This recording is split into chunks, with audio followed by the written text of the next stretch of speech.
Every financial story teaches something. Today's story begins with Teresa Alvarez.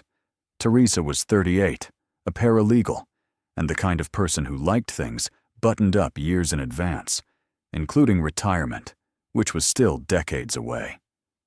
One weekend, mostly out of curiosity, she logged into her Social Security account to see her estimated future benefit. The number on the screen wasn't the surprise. The earnings history underneath it was.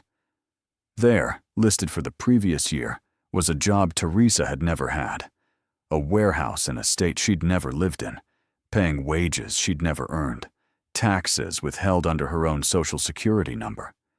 She sat with that for a second before it clicked. Someone else had been working under her name. And that's worth pausing on, because it's the part of identity theft almost nobody talks about. This wasn't about credit cards or loans. Nobody had opened an account in Teresa's name. What had happened was quieter. Someone had used her Social Security number to get hired, so their income, their taxes, their entire work history was now attached to her. Teresa didn't know yet what that actually meant. What she knew was that the wages on her statement weren't hers, and that mattered. She called the Social Security Administration directly and asked them to review the earnings. The representative walked her through the process. Because the wages weren't hers, they could be investigated and removed from her official earnings record, so they'd never affect her future benefit calculation. She also contacted the IRS because income tied to her Social Security number that she never actually earned could eventually surface as a mismatch on her own tax filing, a problem worth catching before it became a bigger one. What Teresa learned in the process surprised her the most. Her Social Security number could be locked.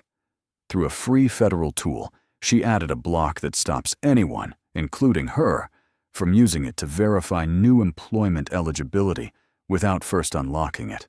It's not something most people know exists, and it's one of the few protections in this entire system that costs nothing and takes minutes to set up. The SSA corrected her earnings record within a few weeks.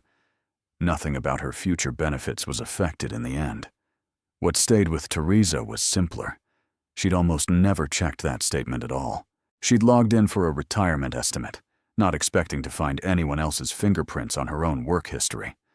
Identity theft doesn't always show up as a strange charge or a denied loan. Sometimes it shows up as a stranger's job, quietly attached to your name, for as long as nobody looks. Financial protection rarely begins with money. It begins with knowledge. I'm Daniel Brooks. This is American Financial Stories. Knowledge is your first line of financial protection,